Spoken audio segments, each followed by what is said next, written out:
Слава Україні!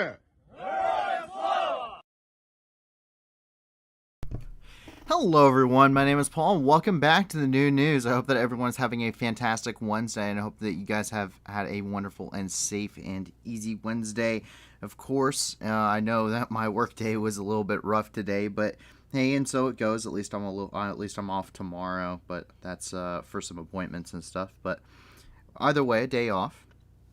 And I hope that you guys are enjoying your night. I hope that you guys are all safe, that your family and your friends are safe.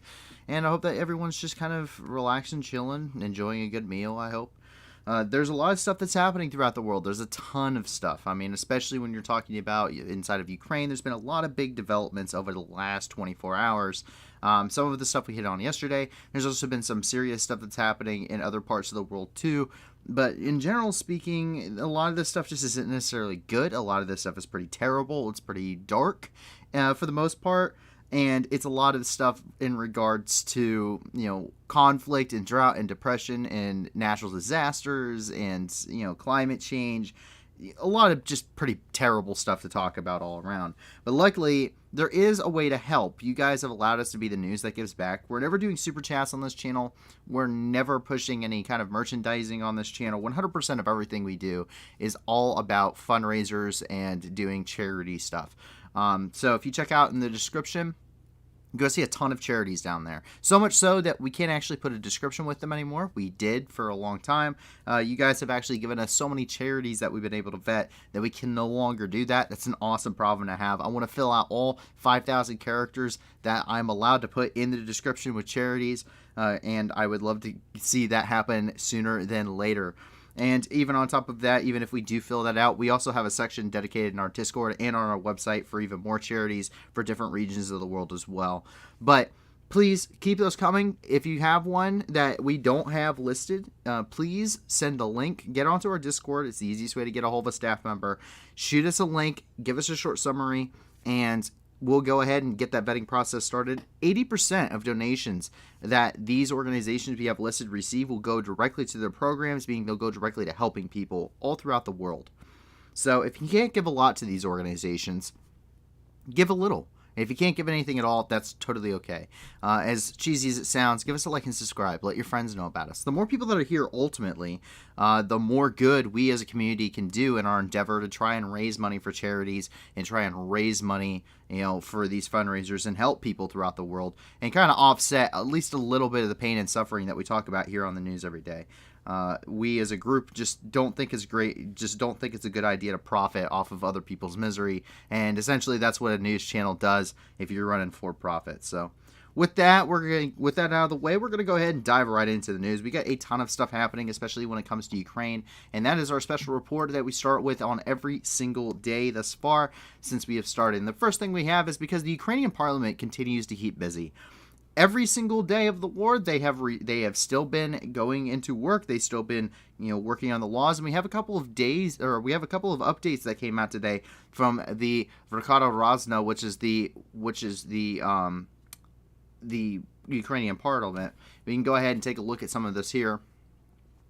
So as we take here, this is the Verkhovna Rada, which is the Ukrainian parliament. This is their official Twitter. We can see here a couple of staffing changes. So as we know, the Prosecutor General of Ukraine was removed from their position on suspicions of collusion with the Russian government.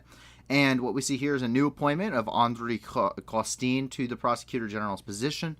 299 individuals voted for his actual appointment, including the president of Ukraine, Volodymyr Zelensky. The appointment of Olya Sovaria, who's the judge of the Constitutional Court of Ukraine. Economy and business, of course, governments run on money, and that's really the cream of the crop. 0 import rate on certain machinery to collect and store wheat and oil crops. And a lot of social policies were input as well. Protection of service persons and IDPs from enforcement on the collection of debts. The ban on enforcement of court decisions on the collection of debt and housing for utility services. And monthly allowances for persons awarded with the highest state awards. Meaning that if you got a very high level award for courage, while in combat, you're going to be able to receive some benefits because of that. And then, once again, as we can go over here, this is Andrei Kostin. This is the individual who's now in charge of looking over all of the Prosecutor General's. He is now in the Prosecutor General's office. And once again, 299 representatives actually voted in favor of this. It's not the only thing regarding the Ukrainian parliament. One of its members, the head of their security detail, was detained by the Ukrainian SBU on suspicion that they were working with Russian forces. They did end up raiding this individual's apartment, as we can see here. And they ended up not only doing that, but they also broke open a safe where they found a weapon as well as hand grenades and other items, including ammunition. So that's still difficult, and there's a lot of controversy with having to do that. But when you're talking about the war inside of Ukraine, you're dealing with a lot of people who there's a lot of mixed emotions regarding this. There's a lot of things you don't want the Russians to have the upper hand, but at the same time, you also don't want to deal with other stuff as well. Like you don't want to, overstep your bounds when it comes to martial law and this kind of stuff. But the SBU have walked that fine line pretty well, and we've seen it mostly work out in their favor. As we jump over here into Kharkiv, we start getting into really what's happened throughout the day when it comes to the bread and butter of the war. And as we move through Kharkiv and into the Donbass, that's really where the war is happening. That's really what we're seeing on the action here on the front lines. Kharkiv, not so much. Kharkiv really isn't the front lines anymore. There are parts of the Oblast still under Russian occupation. There's still areas where the fighting is ongoing. But Kharkiv, the story is a little bit different. In Kharkiv, you're receiving missiles coming from Belgorod, and they are just impacting Kharkiv every single day, despite Kharkiv at this point in the war having no strategic or tactical importance for the Russian gains altogether. Really, it's a waste of ammunition for them. They're not really hitting anything important. We know this. We see what kind of targets are being hit. And unfortunately, today, the shelling continued. Quote, rocket attacks in the industrial and Novobarsky districts of Kharkiv on July 27th. 6 citizens were injured and hospitalized. 6 local residential buildings and critical infrastructure facilities were damaged. That's coming from Oleh Subanov, who's the head of the Kharkiv Regional Military Administration. You can see some of this damage here when it comes to the apartment buildings. Really, they are just indiscriminately shelling the city of Kharkiv, which has been pretty much ongoing for the entire duration of this thus far.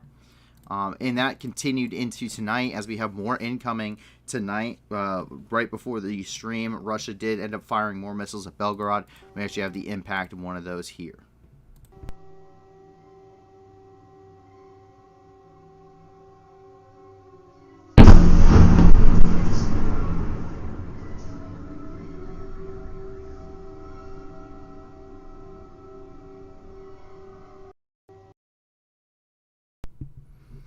And if you'll just give me 1 second, guys, I gotta go run and do something real quick.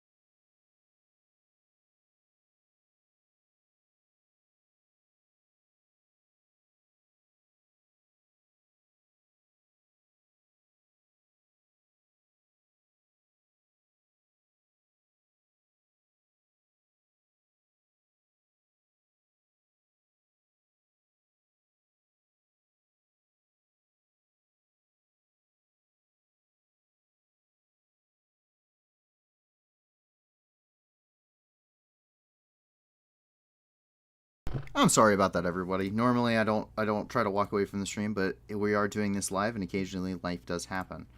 And as we go through here, we continue to move down into the Donbass, and we see plenty of stuff happening as we start to get really into the meat and potatoes of the war. At this point, Erevis Chang, I have personal stuff that happens too, man. I'm a human being. Yes, everyone is okay. That's actually what I was going and making sure of. Everybody's okay. I appreciate it though. But yeah, we're doing it live, folks. But we have as we move into Kharkiv, or into the Donbass, we really start to see the meat and potatoes of the war. And what's happening here is very significant. Really, there's a tactical pause going on inside of the inside of the Russian forces here. As you may notice, really since the conclusion of the battles of Severodonetsk and Lysychansk, which we can all really wrap up into a single large engagement, Russian forces really haven't been conducting any large-scale operations. Most of the time, what we're talking about here, you're seeing minor military offensive operations. You're seeing the Russian forces attacking in small groups, usually company-sized elements or smaller, and then you're seeing them counterattack with the Ukrainian forces. Usually you're going to see that at probably a battalion level or smaller. But really, it's these very small maneuvers throughout the entirety of the front line. The Russian forces, for the most part, however, are reconcentrating their forces in two main locations that we are aware of and that we are perceiving as the main battle lines at this point. The first one is in Bakhmut. Bakhmut is it has been one of the known objectives of the Russian military, and really that could actually be further diverted southwards, more towards Toretsk and Kostanivka, Chasiv Yar, because this entire area is receiving precursor bombardment. And we see this day in and day out. In fact, today, Bakhmut was hit at least twice by the Russian Air Force and by artillery systems. The other location you're going to see Russian forces starting to build up is up in the north, just south of Lyman, and that's because they're probably going to be pushing towards Slavyansk and Kramatorsk. The reason for this is there's a major artery when it comes to road networks that runs here from the south in Toretsk all the way up north through Kramatorsk and through Slavyansk. This area makes a perfect phase line. It's a amazing thing for them to basically, it's a great stopping point for their forces, and it's also a great way, it's a great MSR to move, or main supply route, to move supplies, equipment, troops, everything else you need throughout the entirety of the Donetsk Oblast. It cuts the Donetsk Oblast. Doing this would encircle Ukrainian forces trapped in a pocket to the north, and then Kramatorsk also is a major rail hub, which we know of, and it's a major connecting highway. It has a lot of connecting highway networks in there that make it a very valuable target to seize for Russian forces. As we move over here into Bakhmut, we can see while Slavyansk and Kramatorsk have been quiet, Bakhmut has been very open about what's happening in there at this point. And we can see that once again, Russian missile strikes hit and completely collapsed part of a Ukrainian hotel. And one of the strikes that occurred today is the immense precursor bombardments are striking these areas. And, quote, Russian aggressors fired missiles at the city of Bakhmut in the Donetsk region on July 27th. A local residential building and a hotel were destroyed. 3 dead bodies were found under the rubble. 5 citizens were injured, and the rescue operation is ongoing. And that's according to the press service of the State Emergency Services of Ukraine. And we can see here, this is coming from Pavel Krylenko, who's reporting on this. This right here is the hotel that has been destroyed. This is the partially collapsed hotel. You can take a look at that here.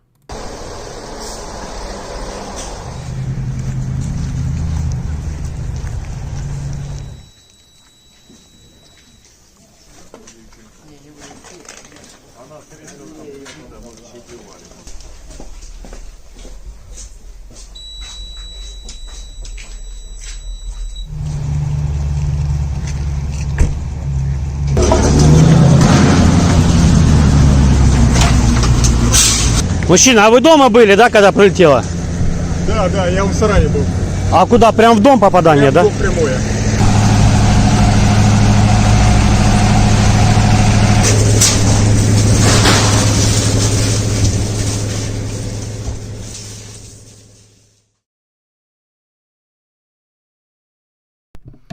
And that's not all. Pavel Krylenko, by the way, is the head of the Donetsk Regional Military Administration, for those that don't know. But we actually hear this is from it looks like that tweet has been deleted. That was an official tweet from the Ministry of Internal Affairs, who runs the State Emergency Services. So it looks like they have deleted a tweet in regards to what's going in Bakhmut. But there is a little bit of something funny. Unlike us, who are doing this live, as I have stated before, and we're actually reporting on the news, and we're getting independent sources, the Russians not so much, because as we know, they're really just a propaganda service. That's all the Russian media is a giant propaganda service. And it's quite sad that is what it has devolved into. But as we know, they're moving into an autocratic government, which we can understand. Just take a look at Putin's track record.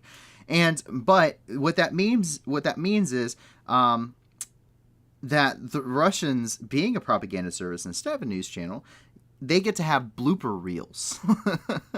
And that's what we get today, a blooper reel from a state-run media news channel that is quote-unquote reporting here from the front lines. Go ahead and take a look.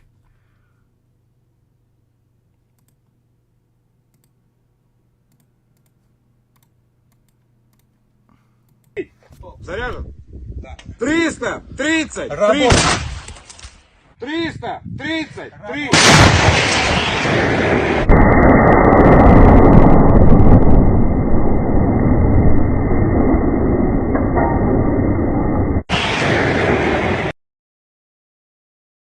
Yeah, you don't see me being hit with the backblast of a large artillery gun, do you? Probably not, because I'm not dumb enough to sit right behind it. I don't know if you noticed, but every time someone fires an artillery gun, it's weird that everyone goes and stands to the side of it. Absolutely crazy. So, yeah, crazy. It's like the artillery guys know what they're doing when they're operating their weapon system. But yes, congratulations. See, once again, if you're an actual news channel, you don't get to have blooper reels. You're doing it live. So, as we know here, probably not what's happening. We jump over here, and this is in Kharkiv. Kharkiv may have had HIMARS strikes. Once again, locals did report S-300 batteries operating within the area, and it may have been that a response has finally been sent. The S-300 batteries in a lot of places have been converted. Their missiles have been actually undergone some modifications in order to be used as basically ad hoc ballistic missiles as opposed to a surface-to-air missile for targeting aircraft. Now, we know that these have been used in places such as Mykolaiv, which is where the large strike which occurred over in Novokakhovka. That's what that was in response to. And it may have occurred here. There is no visual evidence at this point. That's simply what we're seeing from our sources. But that is Horlivka. As we move over into Horlivka over here, we can see that a machining plant was hit here in Horlivka by Ukrainian artillery systems. The occupied part, this is in an occupied part of the Donetsk Oblast. At this point, it may have been used as a logistical center for Russian forces. We simply do not know what was on the interior of this plant. It doesn't seem to have been anything nearly as serious as a ammunition depot, or if at least it was, we're not seeing the normal sympathetic detonation of ammunition as we normally would, meaning we're not getting that larger explosion. But we do have some information here in regards to what's happening. Once again, we can see where an impact has occurred over there. We once again see more fires coming out of Horlivka. We can go ahead and take a look. Oh, once again, another tweet has been deleted. That is really, really upsetting. That's from Typical Donetsk, too, which is a really reliable source. All these reliable... Even an official government deleted their tweet. That's rather upsetting. I hate getting that on. Unfortunately, I can't stop them, but it's really upsetting when I'm trying to document a war here. Of course, as you can see the meme...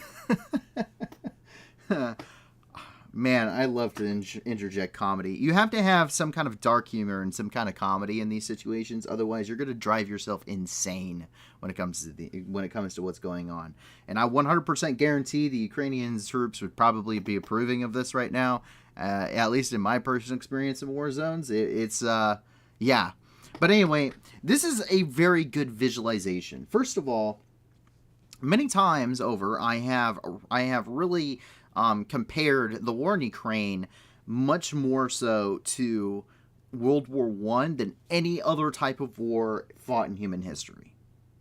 Honestly, it's more like World War I than any war in history. You see an extensive amount of static defenses and trenches being utilized by both parties, and really static front lines, semi-static front lines, with massive amounts of artillery being used against on both sides against opposition forces. And It's really about dominating, believe it or not, the high ground and dominating strategic areas along this front line.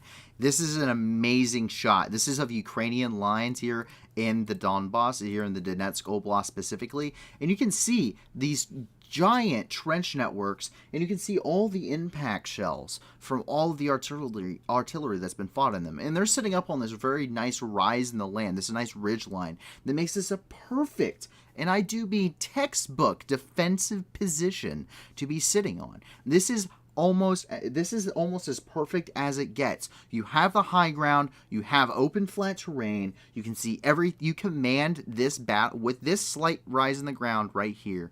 With these hardened defensive positions, it makes assaults almost impossible on your position.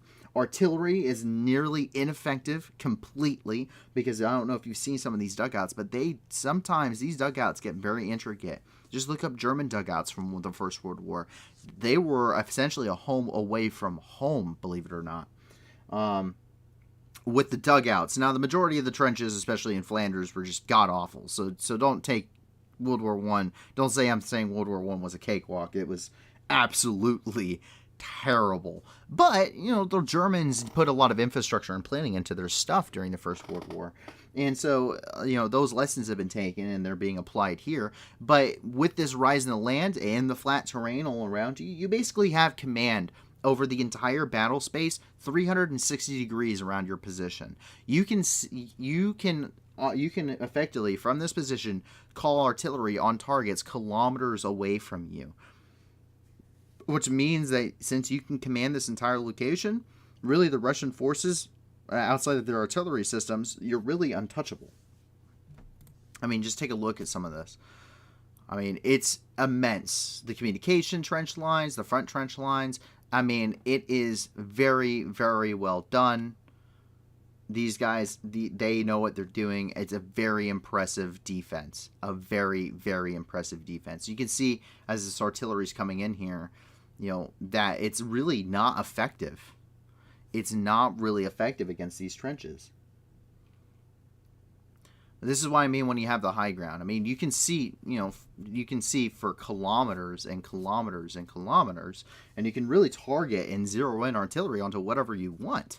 And a frontal attack is really the only option for the opposition forces. It's not an easy thing to bypass this big of a defensive line. And so the Russians are really going to have a difficult time trying to push through this area.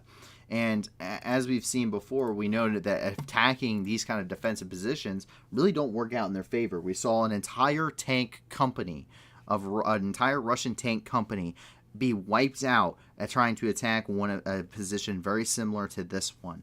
Where all 6 tanks were either damaged or destroyed with their crews, and the tank and the assault was very much a failure. That is one of the reasons why on both sides here, because both sides do have very long, pretty long-standing static defensive positions along the where they have been fighting since 2014. And so it's very difficult for either side to really gain or lose territory within the Donbass, especially within the Donetsk Oblast. As we go down here into Avdiivka, we can start to see where they're trying to break through, and that's because here in Avdiivka, we're seeing an immense amount of saturation bombardment pummeling this city.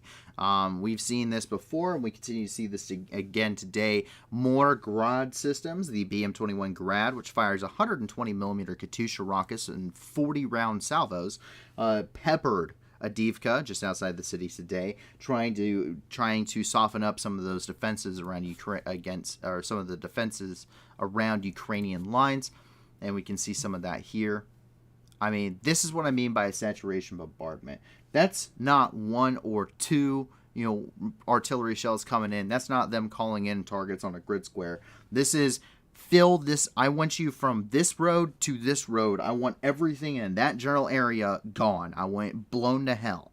And that's what a grad rocket's great at. That is what a grad system's for. It's not precision munitions. It is an MLRS system, but it's not precise. It's not a precision weapons munition. It's not precision weapons like a HIMARS is. It's a different type of MLRS. Its whole purpose is to put as much hate and discontent in that general area as physically possible.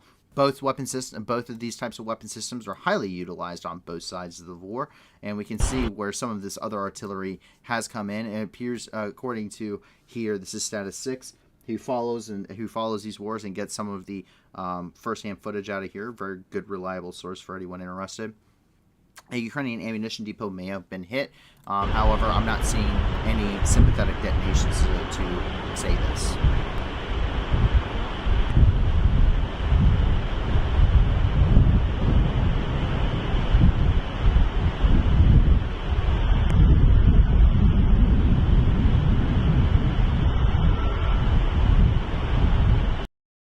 A large explosion, yes. An ammunition depot, very hard to say. It would be a very small one if so. They are saying it may have been a Ukrainian ammunition depot. Normally with an ammunition depot, you're going to see sympathetic detonations, which means cook-offs, or the other ammunition is now going to start exploding and it's going to start shooting rockets and bullets and everything else. It's going to send rounds everywhere. It's going to be very damaging, but it's also going to be very obvious. You're going to see tracers flying through the air and rockets lighting themselves off. So it's pretty.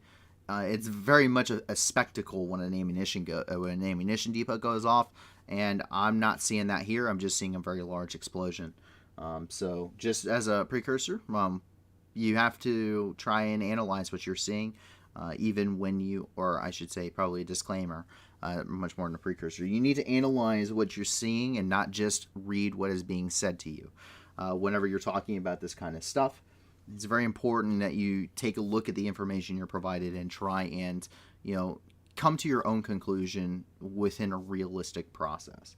So, and right here, someone claims, right here on Status 6, they claim possibly Ukrainian ammo depot was hit. Once again, no sympathetic detonations tell me it was either a very small depot or it was not a depot at all.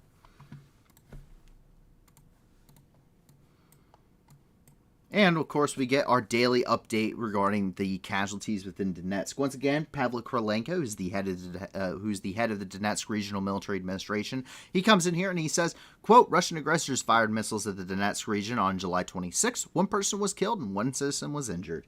Locally, those numbers are low today. We've seen them rise and fall rather significantly over the last few days as artillery has pounded the Donetsk Oblast seemingly into oblivion. It would seem as though the Russians are trying to really just kind of wipe it off the face of the earth. And really, you could say that about any parts of their campaigns. What they're really seeming to go for at this point, it's a war of attrition anyway, but they really seem to be going for a scorched earth policy. You have to look no further than the bombings of Bakhmut, Slavyansk, Kramatorsk, KHARKIV. You need to look no further than the early parts of the war, Borodyanka, Irpin, Hostomel, Lysychansk, Severodonetsk, Mariupol. That is telling enough as to what the Russian ideology is in warfare, and that certainly is scorched earth. And Kaysen, which is one of our mods and researchers, said that, quote, grad means hail in Russian. I did not know that. I actually attempted to start studying. I'm trying to learn some new languages. First of all, I'm trying to learn Spanish. Again, I learned Spanish when I was in school and I've lost it.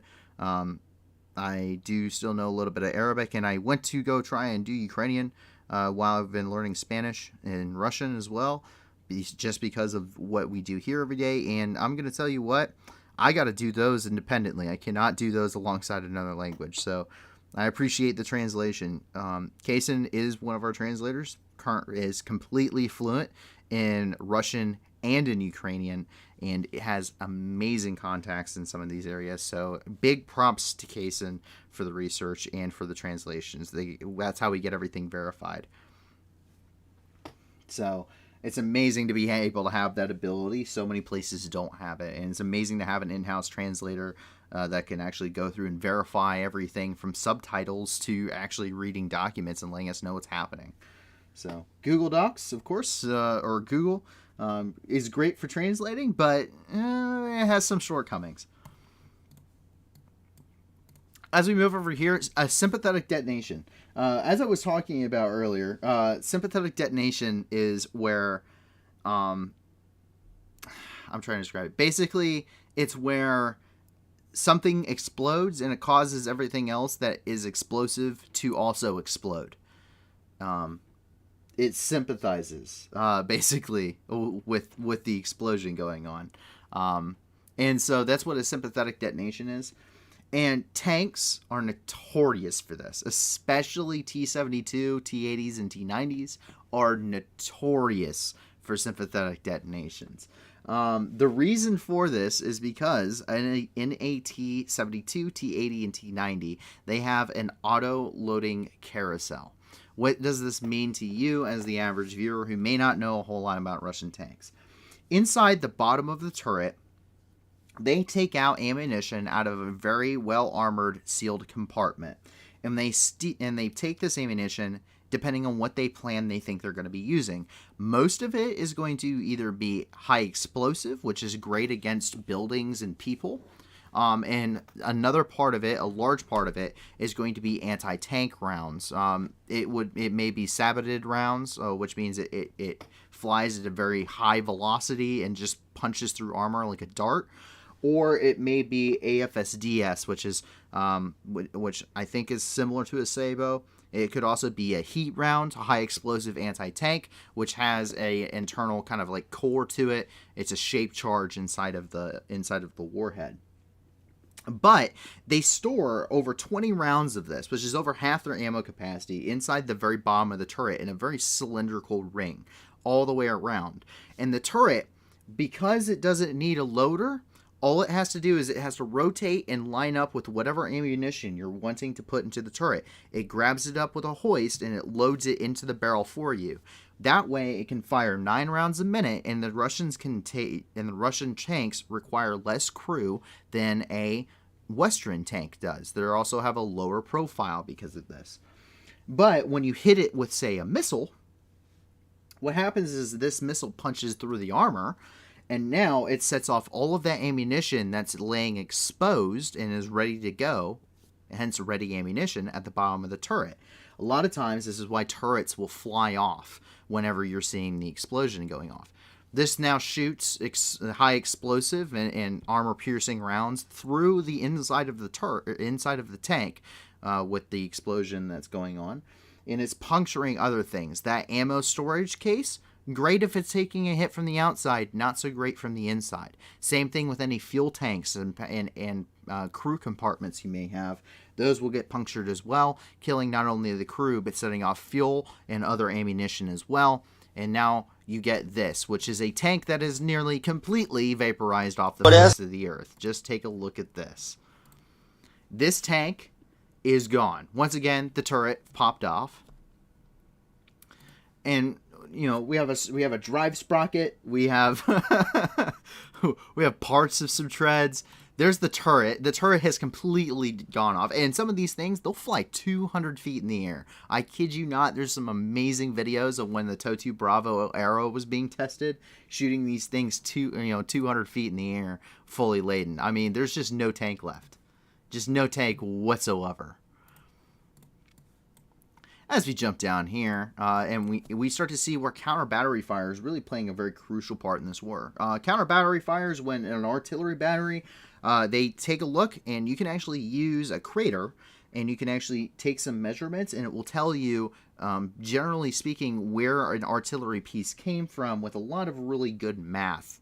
And there's some very, very good people at that. I was not one of them. I was taught how to do it in a general sense, but I was never taught how to do it, very well. It wasn't really my job to learn, but this is called counter battery. You can use radars for this. You can also do it with, if you have the proper knowledge on how to measure impact craters, you can do this.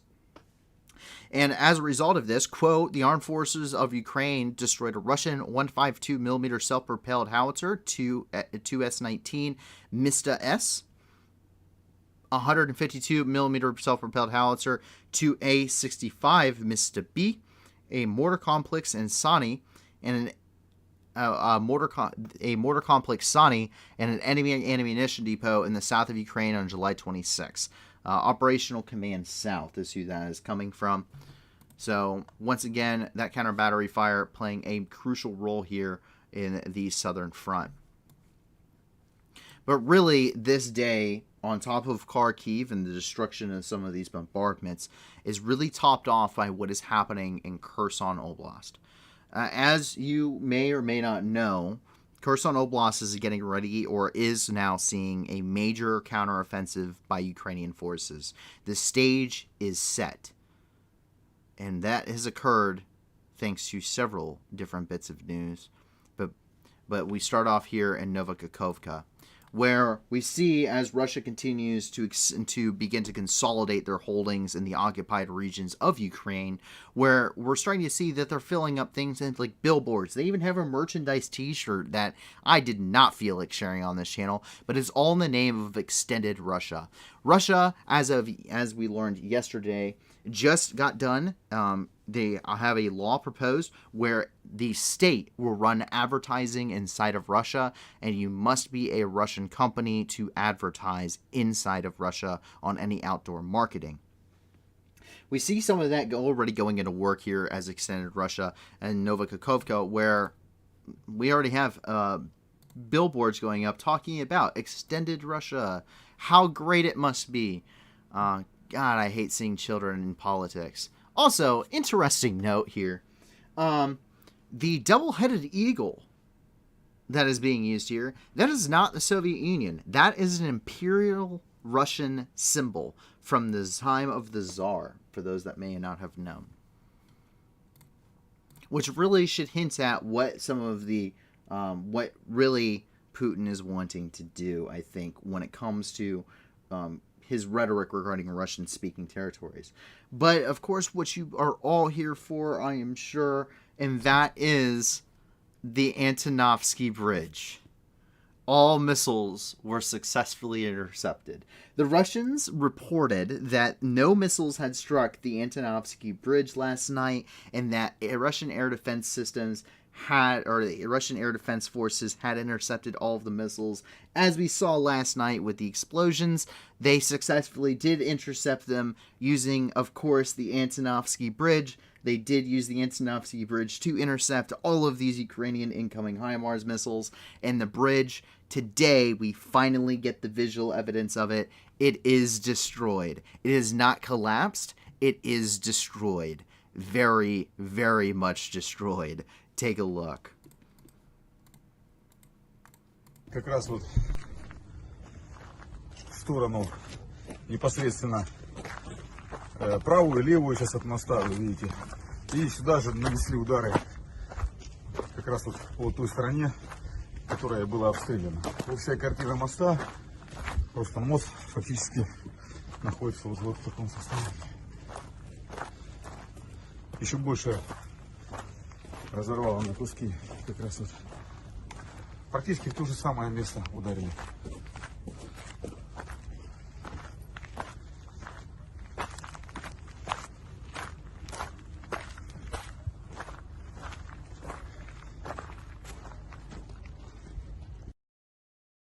And of course, he gives us that panoramic shot just so we know where it's at. And there's been some interesting developments. First of all, they're trying to build a ferry across the river. Obviously, with that, well, we don't have to look very far to know that that's not really going to help much. They've built a ferry. They have stopped vehicle traffic, according to the Russians, temporarily. They have stopped vehicle traffic, but this basically ferry system we know doesn't work. The Ukrainians tried to ferry troops and supplies during the Battle of Lysychansk. After the bridges had been destroyed between Severodonetsk and Lysychansk, they were trying to ferry troops and supplies and take the wounded out via small boats that they had ferrying across the river there, across the Severodonetsk. And we know that that didn't work. It wasn't very long after we reported that Russian troops had already taken Severodonetsk and were very quickly on their way to taking Lysychansk. So we know that this is not going to be effective. The Russians simply cannot move enough troops and supplies and manpower and equipment and vehicles and especially heavy laden vehicles like tanks across the river fast enough with a ferry to make any kind of difference in this war. It's a stopgap measure, and it's a race against time, and they're going to lose it very, very badly. This is nothing more than a sign of desperation. We saw it as a sign of desperation on the Ukrainian side, and we're going to now see it here on the Russian side too. And in case that video wasn't enough to show you, this is the damage via satellite footage of the bridge itself. The bridge is essentially completely destroyed. It is no longer a viable option for Russian troops. This, aside from Novokakhovka, all the way in the northern part of the Kherson Oblast, there is no other way into Kherson. The Russians are cut off. They're cut off. There is no way out. They are now stuck between the Dnipro River, a river that they cannot pontoon bridge across using their engineer battalions, and Ukrainian forces who are quickly moving in for the kill within Donetsk Oblast. They cannot resupply, which means they will run out of ammunition, they will run out of food, they will run out of bandages, they will run out of bodies, they will run out of tanks, they will run out of fuel. There is no way they will be able to support the fight, and there's no hope of rebuilding this bridge with the war ongoing. And that's not the only thing. We have a couple of different other topics here. As we jump up here, another helicopter was shot down. Of course, Russian troops, quote, Russian troops shot down their helicopter, a Ka-52, in the Kherson region on July 26th. And that's coming from the press service of the General Staff of the Armed Forces of Ukraine. You know, it's bad enough when Ukraine does it. When they do it themselves, that's even better. You didn't even have to waste the ammo.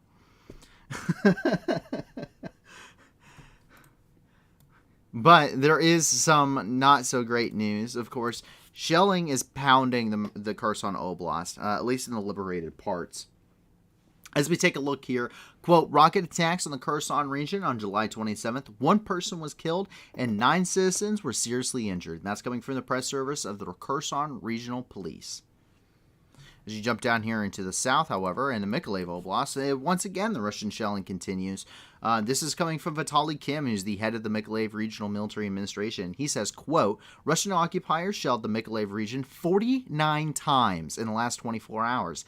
2 people were injured, a local residential buildings, infrastructure objects, and a transport company were damaged. And yet another update from Operational Command South, quote, the armed forces of Ukraine shot down a Russian UAV in the Mykolaiv region. As you may recall, yesterday, there was another UAV, a Lancer drone, I believe is what it is a kamikaze drone that Russia employs, was also shot down in the Mykolaiv region after several strikes had hit the city of Mykolaiv itself. It's very possible that they are continuing to try to use these and employ these kamikaze drones after seeing the effectiveness of also other kamikaze drones that the Ukrainians are employing. Drones are playing a very significant impact throughout this entire warfare, not only for their purpose for striking targets, such as the Bayraktar, or these kamikaze drones, such as the Switchblade, or even some of the homemade devices that are used to carry things, such as the VOG-25 anti-personnel grenades, or the 40mm grenades from Western ammunition stocks. But we also see them playing a vital part in doing reconnaissance and also coordinating fires for artillery. So very impressive whenever we shoot one of these down. But that is actually it for everything inside of Ukraine. Now, does this mean that's the end of the news? Definitely not. There's a ton of other stuff outside of Ukraine. There's a ton of stuff to deal with Ukraine outside of the country. And of course, we start off with our updates up here in Russia. Russia, the opposing side on this war, has a couple of different major statements to say. First of all, divide and conquer.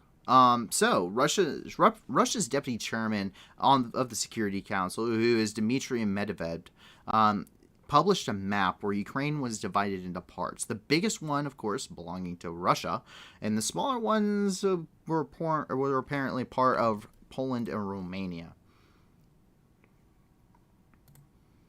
Yes, this is how we divide up. Ukraine now, Ukraine if they have their way with it. And of course, they get the entirety of the south, and they also get to link up with Transnistria. Yeah, I don't think that's going to happen, though. Especially because Poland and Romania are supporting the Ukrainian forces.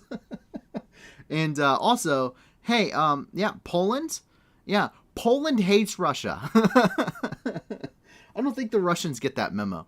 I don't know. Aside from Ukrainians, I don't think anyone that hates the Russian military and Russian government more than the Poles. I have gotten to work with the Poles. They're fantastic and absolutely hilarious people. If you ever have the chance to meet a Polish individual, they are funny. They are absolutely hilarious. And let me tell you, I've never met one that liked the Russians. Oh, man.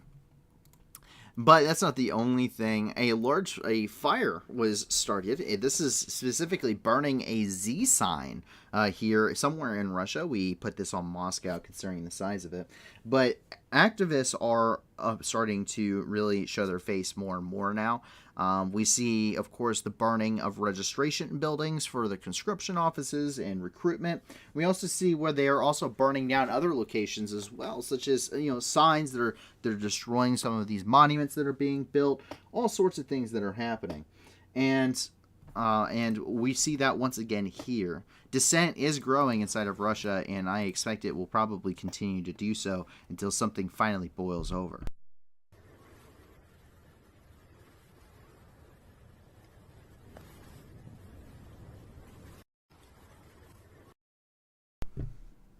And I'm sure we will continue to see more acts like this going forward.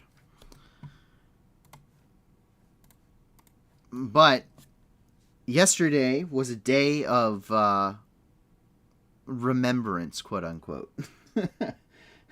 Why? Well, this is actually coming from the Duma. This is the official VK page of the Russian State Duma.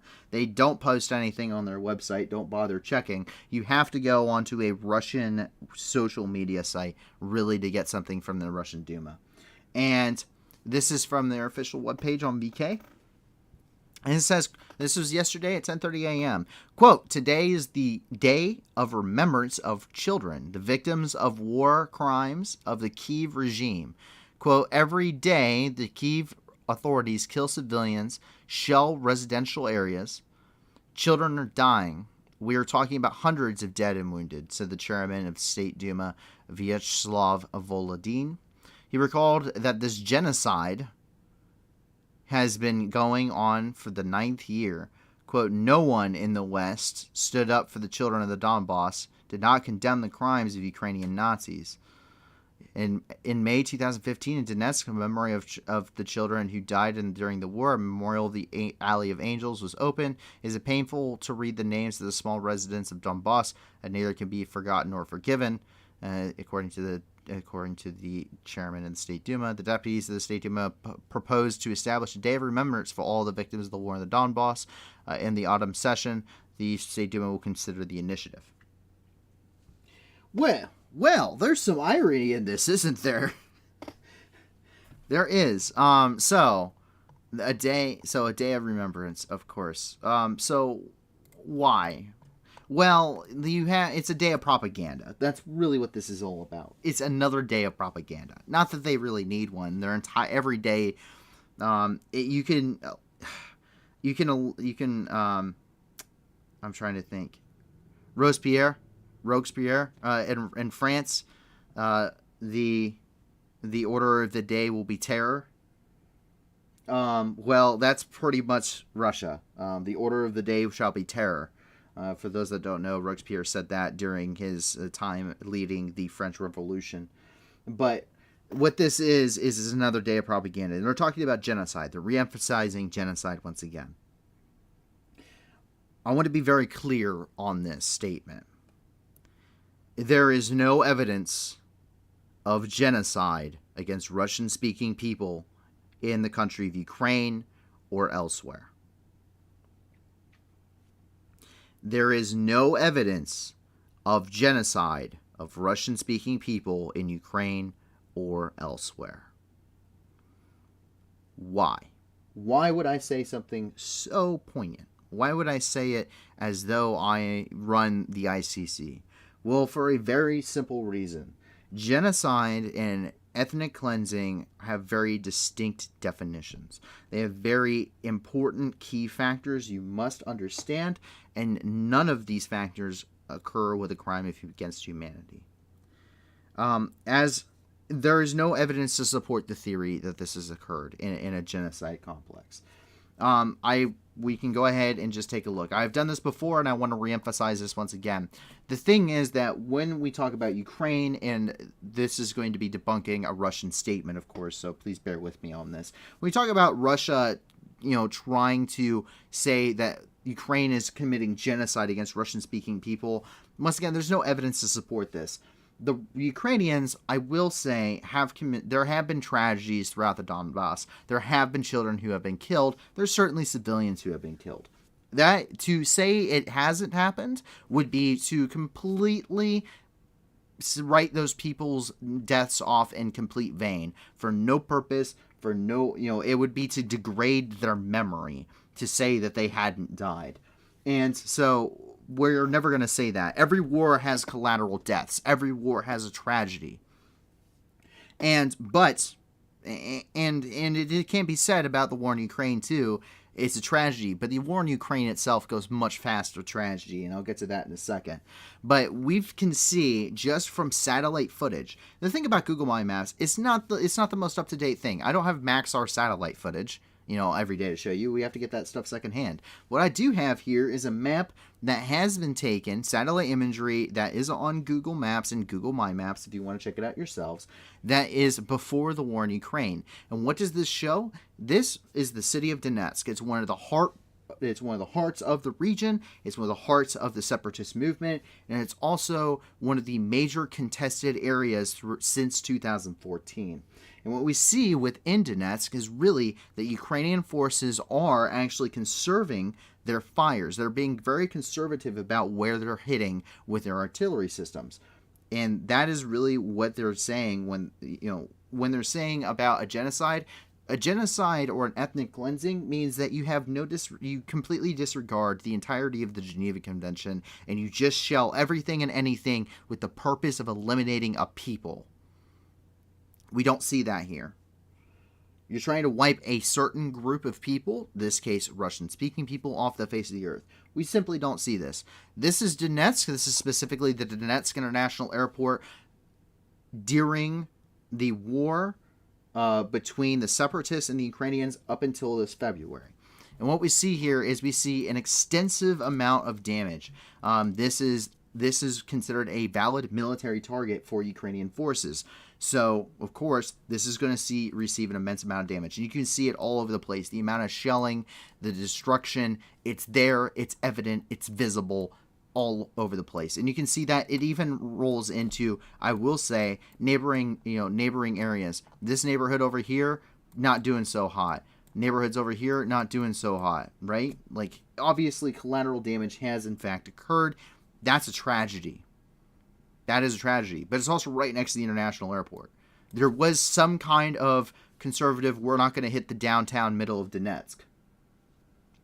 But as you get further and further, you see less and less. See? Absolute, complete destruction in a madhouse. Peaceful residential street. Now, there is some damage.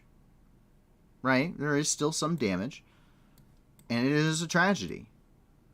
But there are certain areas of Donetsk that are 100% a complete, and like this area right here. This has been destroyed, but that's also a major factory complex. That is a legitimate military target. But if you look right across the street, hospital's fine. All this is fine. Yeah, that's good. Schools are fine. Houses is fine. And even this one over here. See, this is another factory complex. Would have been really good to hit this. It's fine. Why? Because it's in the downtown Donetsk. And this is, if I was going to hit a location as a Ukrainian before the invasion of Russia, if I wanted to wipe out a large group of Russian-speaking people, I would have bombed Donetsk into oblivion. Donetsk would look like Mariupol. But it doesn't. that immediately undermines what Russia is trying to say in regards to a genocide of Russian-speaking people. Because a genocide, the point is, a ethnic cleansing is where you go in and you kill a certain group of people, and you do not prevent them from leaving the area, but you don't trap them, but you do kill an entire group of people within a certain area in order to repopulate it with your own. A genocide is where you do trap those people with the purpose of exterminating them and within a given area, and then repopulate with your own. We don't see this in Donbass. We don't see this in Donbass with the Ukrainians. We don't. Not in Donetsk. We can go up to Luhansk. You don't see it either. There are villages and stuff that have been wiped off the map. There's areas where there has been significant fighting, and it is a tragedy. Collateral damage and collateral deaths, civilian deaths, is unfortunately reality of war. This is why wars should never be fought. But the Geneva Convention understands this. The Geneva Convention understands that wars and civilian fatalities and collateral destruction are inevitable. The purpose is to mitigate the amount of it. The Russians, on the other hand, during the invasion, it's the complete opposite story. Donetsk is the perfect example of where, up until the beginning of this war, Ukraine has been able to mitigate the destruction. Right? They've been trying to mitigate civilian casualties, which is completely debunks the fact that they're committing a genocide, quote unquote, against Russian-speaking people. No, they're fighting a war against separatists that are backed by Russia, and probably also Russian nationals within the Donbass. What's happening here in Ukraine now is completely different.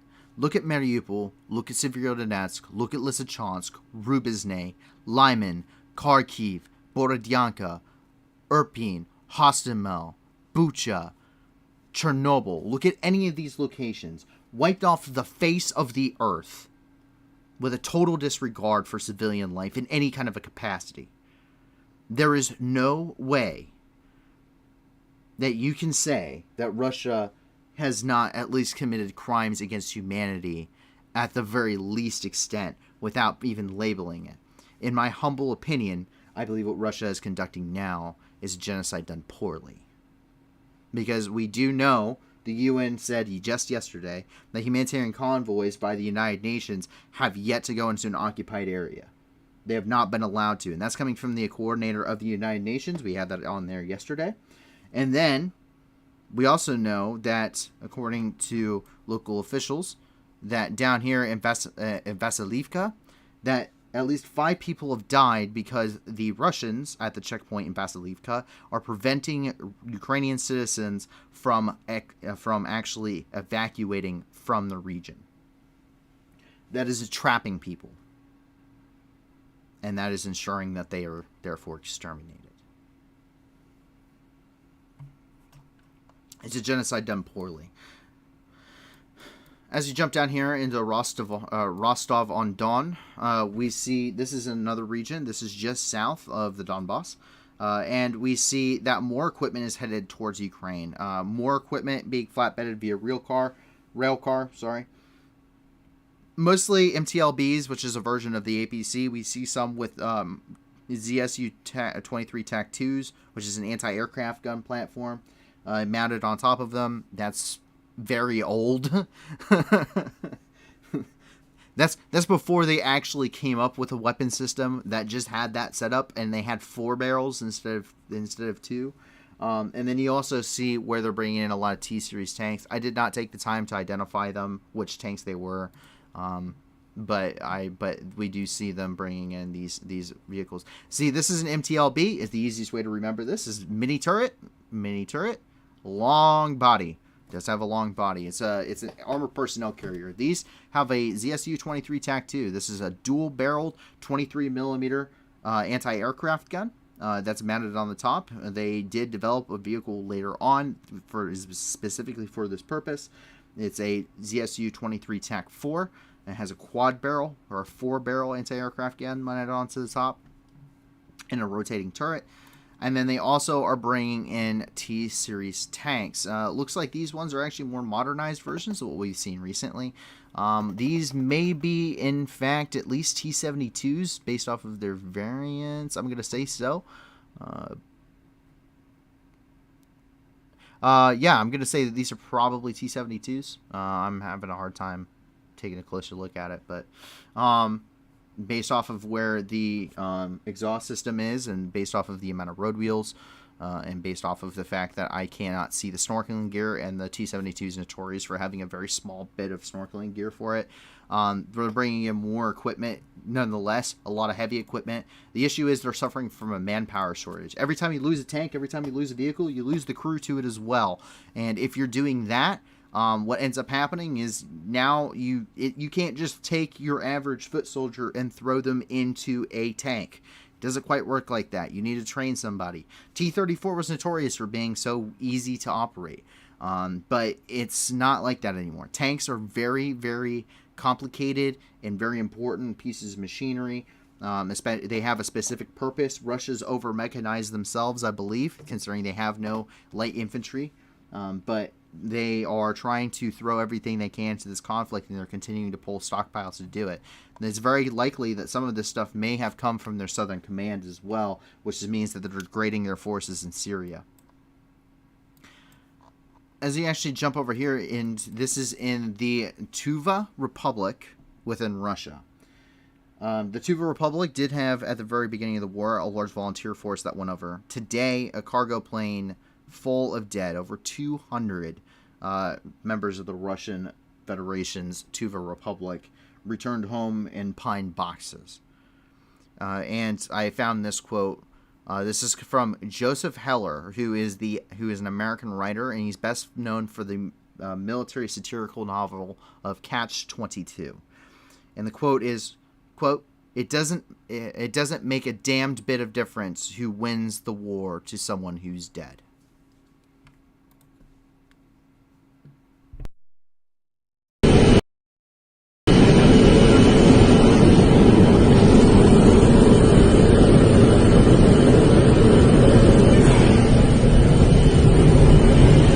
Чтоб ты, стоп.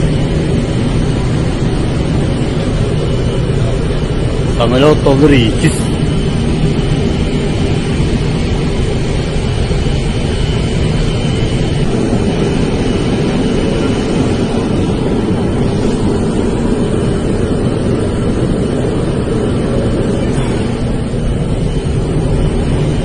Чтоб ты, стоп. Самолет Таврикис. Once again, over 200 Russian troops returning back in body bags. That's an impact. That's impactful. Because that's 200 Russian mothers that have to lay their child to rest. You cannot sustain those kinds of losses. You cannot have that many Russian soldiers vanish before people start asking questions. That's something very important to note. It's very difficult at this point, probably, to cover up Russian losses, and only time is going to tell how long it is before people start taking note. William Young says the toll of war is on the poor. In Russia, that is especially true. In fact, we know that in Russia, conscription is really geared towards areas that are poorer, usually in Siberia, such as where the Tuva Republic is, and also in areas such as Dagestan. The reason for this is a lot of these areas really don't have much else. They're really a lot of subsistence farming, and there's not a lot of opportunity. So the military gives a lot of opportunity. Much like if you're in North Korea, where you probably can't feed yourself if you're a farmer, the military gives you a bed, they give you a job, they give you pay, they give you a pension, they give you 3 meals every single day, because at least the military is taken care of. Russia's very similar in that regards. They will take from the poorer areas, and that is usually where the most conscription occurs, while areas such as St. Petersburg and Moscow, Muscovites are really recruited and conscripted much less. seeing as they are true Russians, really, probably in the Russian mindset. I can't tell you that from personal experience. I don't know enough Russians. I've talked to very few of them to really be able to tell you if that is the mindset, but it would appear, at least on the government level, that that is true. We've seen where in Dagestan they are very upset about this, and other locations throughout Russia. There have even been small-scale protests in regards to this, but the suppression of the people within Russia, it should not be understated. There is no independent media inside of Russia.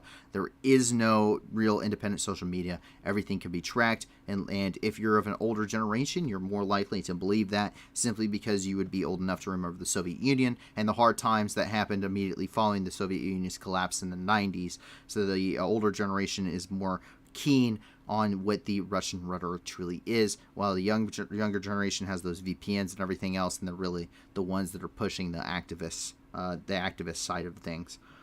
But it is just terrible. Really, the toll of war is it's young men dying for the causes of old men. That's really what it is, and it's a terrible thing. There's some things that are certainly noble. When you're fighting a war, there are times when time to go to war, and it's a noble cause, but the Russians don't have that. As we go into Hungary, Viktor Orban's advisor has quit. His advisor has been working with him for 2 decades, and that they quit today or on Tuesday for what she had called an illiberal turn. Describing his comments in Romania on Saturday as pure Nazi text worthy of Hermann Goebbels, who is the Nazi propaganda officer for the Third Reich, and that's according to her resignation letter. For a little bit of context, when Viktor Orban went down into Romania, he said, we do not want to become peoples of mixed race. And he appeared to joke about gas chambers during his speech. In response, the U.S. Embassy in Budapest and Helsinki Commission wrote statements condemning his speech. And you can see here. Viktor Orban's tirade in Romania was poisoned from start to finish. Instead of placating Putin, justifying Russia's invasion, blaming the West, and extolling hateful theories of racial purity, Orban should be standing with Hungary's NATO allies in their defense of Ukraine. And then, of course, here in Budapest, let's take a look at this. This is their official statement. The U.S. Embassy condemns all ideologies, policies, and rhetoric that give oxygen to doctrines of hate and division. We must never forget what began as a racist, xenophobic rhetoric of the 20th century leaders escalated, ultimately ending in the genocide of millions. Human dignity and equality knows no national boundaries, and we affirm this diversity of our human family is one of its greatest strengths. And also, the European Parliament has called for a Article 7.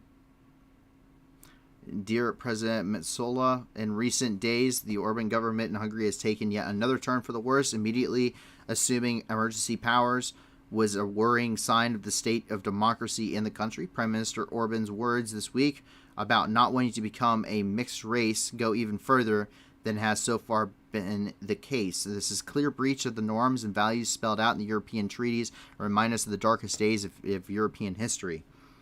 The European Union cannot allow such rhetoric to fester, nor can we afford, especially in these times of geopolitical stress, political leaders with such an openly racist and anti-democratic agenda to decide on EU policies. We need to use any means to dispose of. The European Parliament voted in 2018 to trigger a TEU Article 7 procedure on which the Council has still not concluded. We believe this grave moment calls for the special emergency session in the Parliament, in the plenary, or in the committee, with the aim to seize the Council and the Commission in taking up their responsibility in the defense of democracy in Hungary and the European Union as a whole. Sincerely, Guy Volstadt. So, very important when it comes to political affairs here in Europe. Yeah, you can't say that. You cannot say stuff like that. That's not okay. You just can't. Man, I have a hard time trying to understand how this ideology continues to persist. I really do. I have a really hard time trying to understand how people can forget how the millions of people that died during the Second World War. Like, millions of people died. It was all for quite literally a racist tirade. Like, it was all about the Aryan race and the Sudetenland and Lebensraum and the extermination of the Jewish people and anything else that the Nazis found inferior. Like, that's the entirety of World War II. Like, the entirety. And it's insane the number of people. Anywhere between 20 and 80 million Soviets alone died in World War II. Between 20 and 80 million. The number is somewhere between those two figures because no one knows for sure. Poland. I mean, behind the Jews, the Poles were the most mass executed people during the Holocaust. I mean, France, the entire country destroyed. Belgium destroyed. Germany basically bombed into a pacifist country for 80 years. It took the invasion of Russia invading Ukraine, before Germany went from being, a pacifist country, as they have been since the end of World War II, into now supplying arms. The totality of Europe suffered under two tremendously terrible wars, and they still don't get some people just still don't get the idea. I don't understand. And he's also a prime minister. How he made it this far in his political career with this agenda, I have no idea. But that's not my... We don't talk about politics here. But here in Turkey, during a match between Turkey and Ukraine soccer teams, during the Champions League match against Ukraine's Dynamo Kyiv, Turkish fans began to chant Vladimir Putin to throw players off. In addition to that embarrassment, the Turkish team also lost. And not only that, but the Turkish team only spoke to Ukrainian reporters after the win. The Ukrainian team did, and they refused interviews with Turkish media.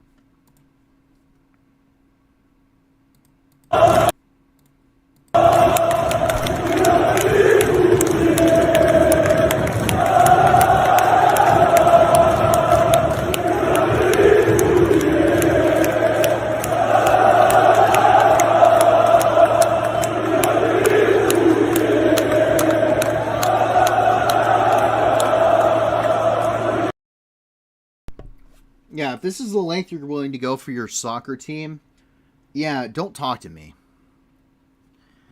I'm not a super big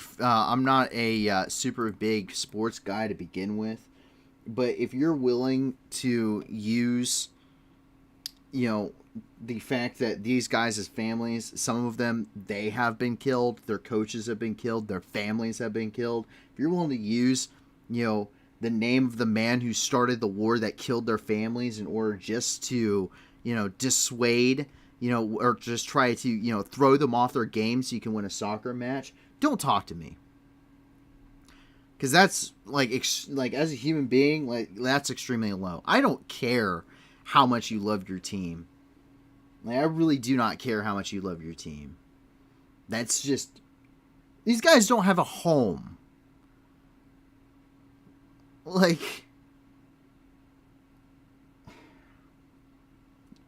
Damn, I hate people sometimes.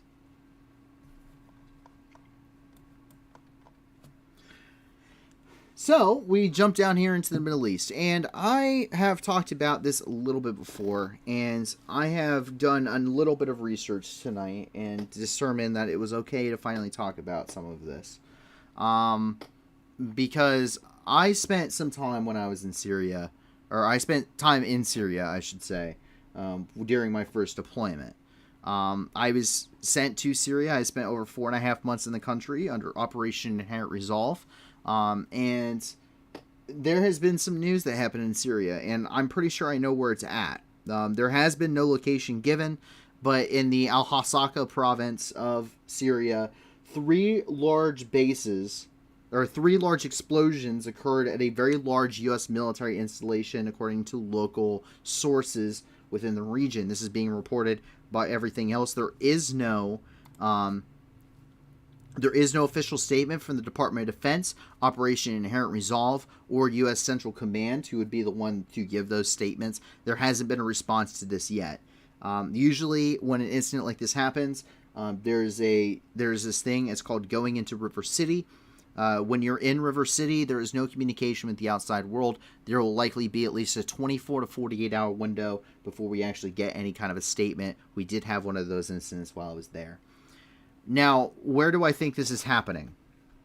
Well, the only large outpost that I know of in northeastern Syria, and I do know that this is public information now, is in Ashdodi, Syria, which is Firebase Ashdodi.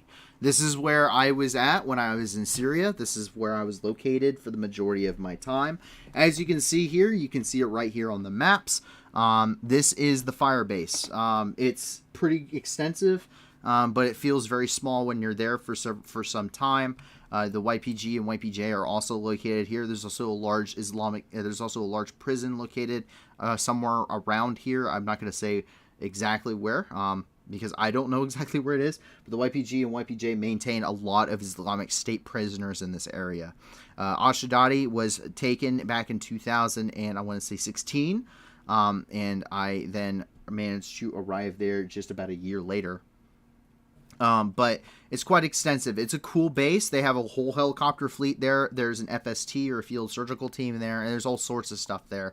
I'm not going to go into too much detail. It is a fire base, so there are means of conducting large, long-range artillery fires. But if there was a large base in Al-Hasaka province that would have had 3 large explosions, it would be this one. Which is, obviously kind of concerning to me. A little bit of an unknown fact for you guys. This one over here, this little building on this corner of the base, that's actually a former ISIS prison. You can still see the scratches in the walls from when they were torturing locals there. The Islamic State was. So it's very spooky. But that is actually something that it's there. And this is where I spent my time. And it was, it sucked, but it was kind of cool at the same time. But this is likely the location. This is likely the installation. It's the only one I know of. Everywhere else that I'm aware of has been closed. This is the only installation that I am aware of in this province that is not by Deir Azur. That is still open and would be considered a large U.S. presence in the country of Syria. So this is public knowledge, finally. And so I'm happy to be able to finally disclose that. And you can obviously check it out on the map. All of our maps, by the way, are located on our website. So you can go and check out all of the maps. I put them up before every stream. Max asked me, I'm curious, Paul, did you get to play any sports? Yes, actually. I played football and I also wrestled a little bit. So I played American football, I should be more specific, and I wrestled a little bit when I was in school. But other than that, I really didn't play too much sports. I was never a big sports guy. I was more of I really enjoyed computer gaming and stuff like that when I was growing up. So I really didn't get out much. It really wasn't until the Marine Corps that I really, was going out and outside of the few times I did play sports, I really wasn't that active. I like to go swimming. I like to go hiking and stuff. The Marine Corps ruined all of that for me. But yeah, I did. I did play a little bit of sports. I wasn't huge though. But yeah. So anyway, getting back to the news. This is Firebase Ashdodi. This is where I was at during my first deployment, and this is likely where those explosions were happening. Back in 2019, I want to say. No, 2017, January of 2017. The Marine rotation that came before us had a vehicle-borne IED that did detonate here, as well as some suicide bombers.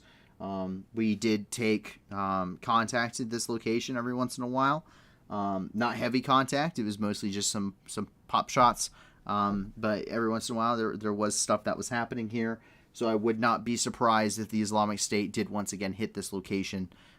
Once again, it would be something that I would expect them to do. I'm surprised it has taken them this long to do so, but this is likely. We'll hopefully get an update from Operation Inherent Resolve or the Central Command regarding this, and I don't know if they will give specifics, but just as a general idea, this is likely where this is happening. This is the only installation that I know of. Having been there, this is the only major installation that I know of that is public knowledge that I would, that's in this area. Everything else would be down by Qasham, Deir ez-Zor, and the Omar oil fields. That's for the most part a general idea. As you jump over here into Iraq, the green zone was once again breached. Now, where is the green zone? The green zone is an area inside of Iraq, inside of Baghdad specifically, where all of the embassies and everything else is. I'm trying to see if I can find the 14th July Bridge. There it is. So, once you cross the 14th July Bridge, you go into the green zone. That's where this is right here. It's a really cool part of the location. The U.S. Embassy in Baghdad is right here. That's where I was at on my second deployment for part of it. And so, but that's where everything is, the old government here. And as we jump over here, this is in the northern part of the green zone. That's where the Iraqi parliament is. Protesters once again breached the green zone and actually broke into the Iraqi parliament building. This is the supporters of Muqtada al-Sadr. Now, Muqtada al-Sadr is a very extreme ideological political guy. He's very extreme. His group is also the same ones that stormed the Turkish embassy, and they also stormed the American embassy back in 2020 on New Year's here. And so now Sadr's political foes, basically they're in protests against the decision of Sadr's political foes to anoint a prime minister candidate that they saw too close with Maliki. And so what does this mean? Basically, they don't like somebody that Sadr backs. Sadr is backed by a lot of Iranian-backed groups. He's really the Iranian pawn in the country of Iraq. He is not a very good guy. He led insurgencies, and his father led insurgencies against the United States. He backs Kataib Hezbollah, which kills Americans and Western and coalition partners and Iraqi partners around the entire country. He's just not a good guy. He leads the peace brigades. As you can tell, they're probably not a peace brigade. The peace and brigade usually don't go together. And he's also in charge of this, also known as the Sadr's Army, which is his personal militant group. You can see here, this is inside of the Iraqi parliament.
So once again, they did storm the they did storm the Iraqi parliamentary building. Yeah, in general, Muqtada al-Sadr is not a very good guy. I have no good words for him personally. Not my... I would never probably consider him an ally or a friend. I would sleep with one eye open if I was ever around that individual. In Afghanistan, the Islamic State may begin a massive wave of terror attacks across Afghanistan and Pakistan. The local media agency for the Islamic State of Afghanistan, Al-Azam, published a decree of religious scholars belonging to the Sharia Council of Islamists in Afghanistan and Pakistan, which declares mandatory targets for attacking and destroying temples of non-Muslims, places of worships of apostates, Shiites, Taliban, and a number of Sufi sects, as well as along with their parishioners. Basically, if they're not us, kill them, burn them down.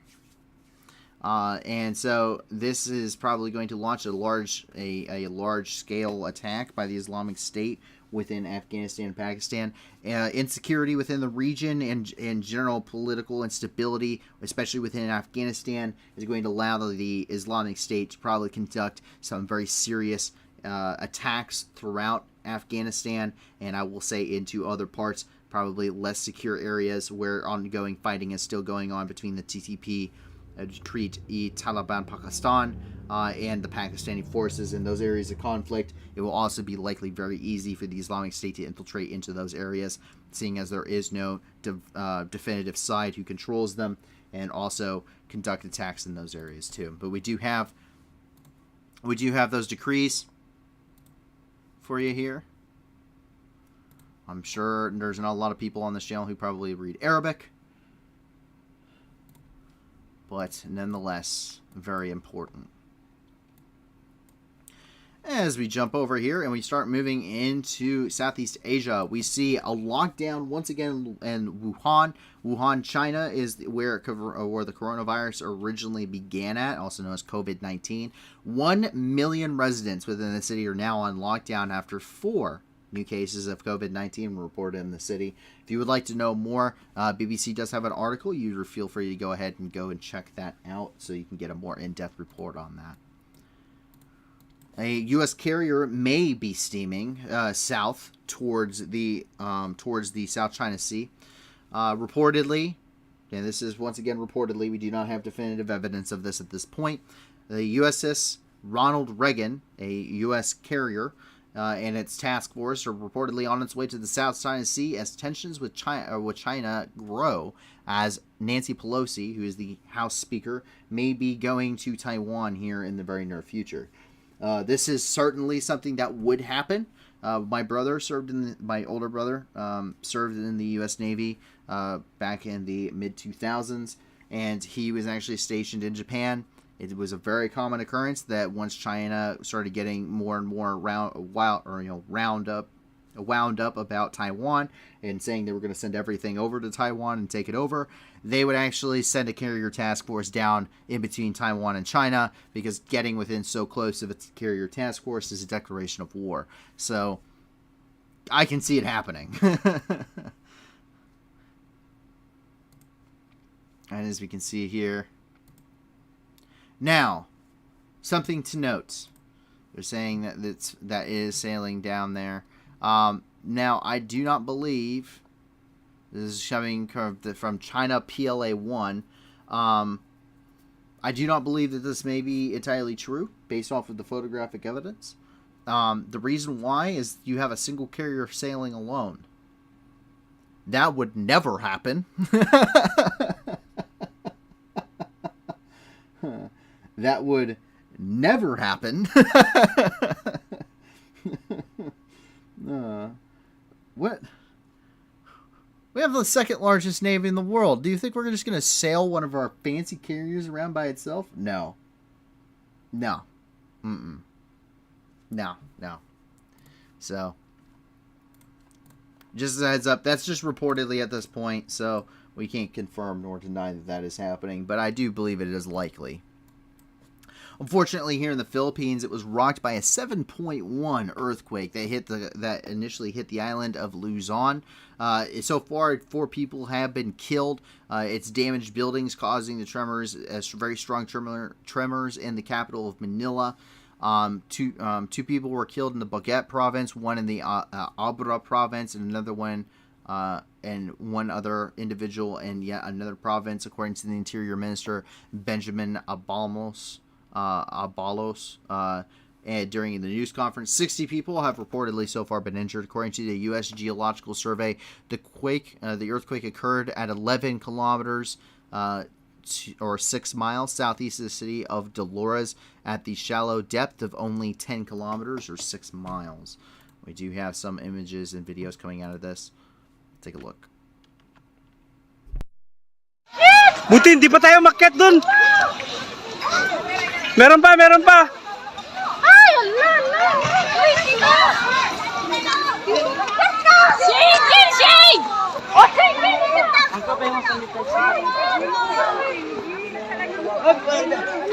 Lan, lakas. Buti walang tao dun, oh.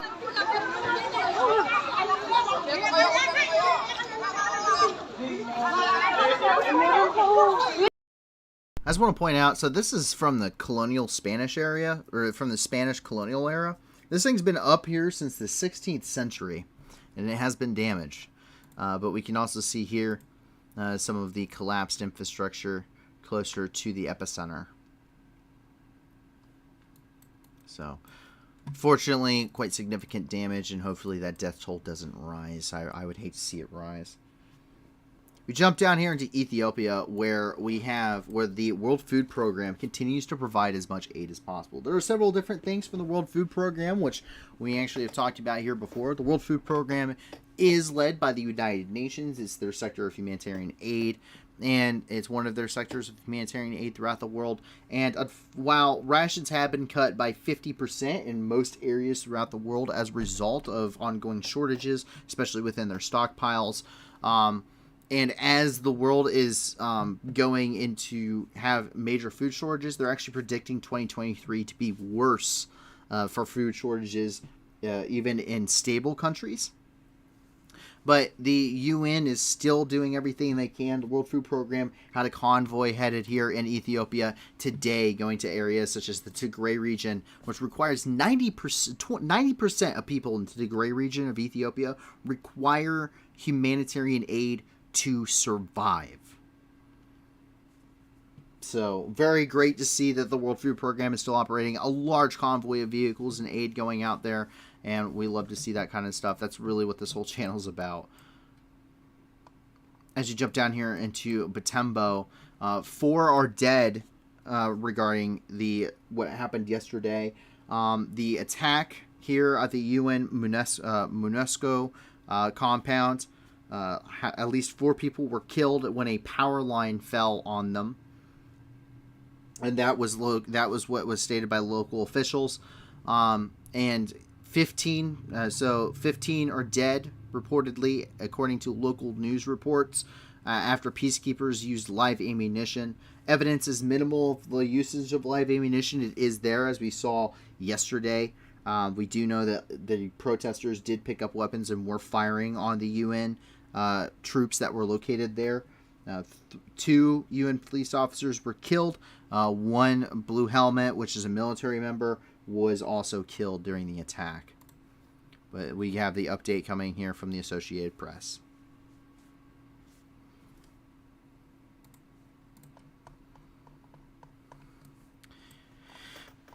Yet another earthquake. This is near Calama here in Chile, in the Atacama region. And here an earthquake, magnitude 6.1, hit the Atacama region. The focus lay at a depth of 200 kilometers. The epicenter was located 38 kilometers from the city of Calama and 203 kilometers from Antofagasta. The tremors were felt in numerous areas of Chile. But this is where all the sensors were going off, according to the Geological Survey. and that is where they have the epicenter listed. So, yeah, another significant earthquake. We do not know of any casualties or anything regarding that earthquake at this point in time. As we jump over here, we have a couple of different things ongoing. First of all, something for those that are interested in economics, the Federal Reserve raised overnight the interest rate by 75 points. This is an attempt to kind of cool down the soaring prices and to try and curb inflation. This one was reported by Reuters, who posted an article about it. They're very interesting. And, of course, we have Peaky Blinders are apparently trying to advertise as something here. But the Federal Reserve raised its benchmark overnight by 0.75 percentage point. Take a look. My colleagues and I are strongly committed to bringing inflation back down, and we're moving expeditiously to do so. We have both the tools we need and the resolve it will take to restore price stability on behalf of American families and businesses. The economy and the country have been through a lot over the past 2.5 years and have proved resilient. It is essential that we bring inflation down to our 2% goal if we are to have a sustained period of strong labor market conditions that benefit all. From the standpoint of our congressional mandate to promote maximum employment and price stability, the current picture is plain to see. The labor market is extremely tight, and inflation is much too high. Against this backdrop, today the FOMC raised its policy interest rate by 0.75 percentage point and anticipates that ongoing increases in the target range for the federal funds rate will be appropriate. So I'm sure not all of us would like to sit here and listen. This guy is also a very dull and boring speaker, by the way. I'm not going to listen to 2 minutes and 19 seconds of this man talking. I'm sorry. Please get some public speaking basics, folks. But what does this mean? It basically means interest rates will be higher. That will cause people that will cause in some markets to buy less. It will be harder to secure loans in some areas. And also this means that basically that's going to hopefully at least try to flatten a little bit, if not try and cause inflation to go down. But that is currently the situation here in the United States. We're at over a 40-year high on inflation here in the U.S. So the markets are relatively unstable in a lot of areas. I am just waiting for the housing market to crash because I would love to buy a house, but that's my personal bit on that. Please pop the bubble. Pop it. Here at the White House, the U.S. and Russia are under in negotiations right now in order to secure the lease of the women's NBA player Brittany Griner, who is currently looking at charges there in Russia. And apparently the U.S. has offered Russia a deal to return her. We do not have any information regarding the deal. Once again, the Associated Press said that there had been a deal made, but take a look.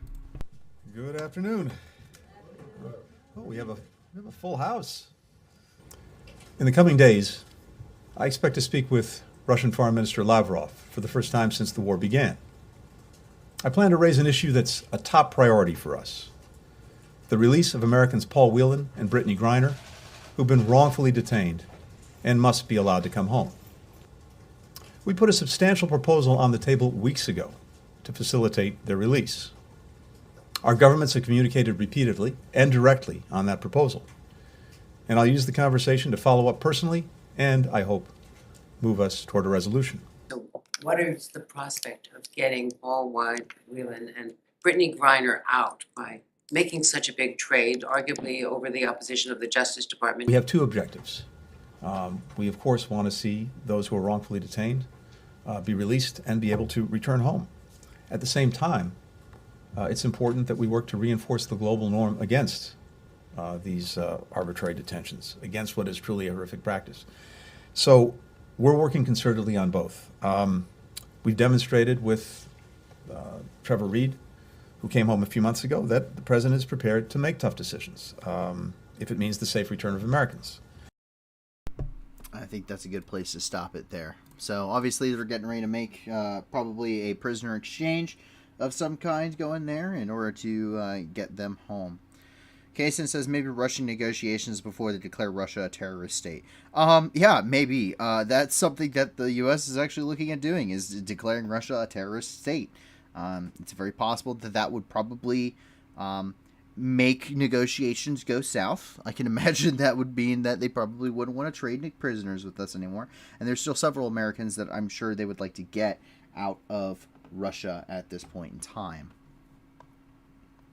But we finally wrap up our news after a lot of kind of depressing stuff with something a little bit interesting. This is out of the NASA's Goddard Space Flight Center. And NASA has discovered lunar pits. Now, what are these? The pits and caves to which they may lead at this point would make a thermally stable sites for lunar exploration. Basically, this is compared to other locations on the moon's surface. What this means is, while NASA is on the moon and looking at these rovers, what is happening is they are trying to find, for the Artemis missions, a place where they can set up a moon base. The United States and NASA are looking at setting up a moon base, and it would be a fraction of the cost the International Space Station would be, according to recent studies on it. Now, what does a moon base do? Why would we do it? Well, one, it's cool. I mean, come on, a moon base. I would like to go to the moon. I would love to go to the moon, especially if we built like a space elevator or something. That's a long way off, but we could do it. We could also do tethers and all sorts of other stuff. Please watch Kurtzka's art. They have awesome videos on all of this. But a moon base is important because it basically gives us a sandbox. It gives us a place to test. Because if we ever want to have an opportunity to branch out from just Earth and to colonize other planets, such as Mars or Venus or anywhere else, we have to learn how to do so, and we need an environment to do that. It's very hard to test something meant for space when you're not in space. So having a moon base allows us to do that. It lets us see what works, what doesn't work. It's close enough to Earth that we can, that missions are much simpler to do, to resupply and to get new equipment up there, and new crews and everything up to, and if in case of emergencies, bring crews back down to Earth from the moon. It's much easier to do that than from Mars. And also, there's being that the moon has a lot less gravity than Earth, that would also make it very easy to launch a rocket to Mars from the moon. The crew would basically use the moon as like a base camp. A rocket would be assembled on the moon, and then the lunar gravity, it would take a lot less fuel to get that spacecraft out of orbit and to basically slingshot it to Mars, and would actually decrease the amount of time it would take, the amount of fuel, and it would be able to carry a much larger payload with that. So a lot of important stuff, a lot of that much further into the future, but it's very cool that they found some of the stuff we can go ahead and take a look at here. This is coming from NASA. And these are the lunar pits that they are talking about. So these may have caves in them, and that would shield a moon base. First of all, it would shield it from impacts and stuff on the surface and radiation and all sorts of other stuff. So that's very important. But that's all for the news for tonight. Quite a bit of news that we have covered in the last couple of hours. Quite a bit of stuff regarding Ukraine. A lot of stuff happening around the world. 2 earthquakes today. Terrorist threats, attacks on a U.S. base possible. A lot of, generally speaking, not good stuff. And unfortunately, that's usually how the news goes, is we purposely go out of our way to find cool or interesting or uplifting topics, because the news is kind of depressing. But it's important to know what's happening around you. An informed society is one of the greatest things on earth. It's how change actually happens.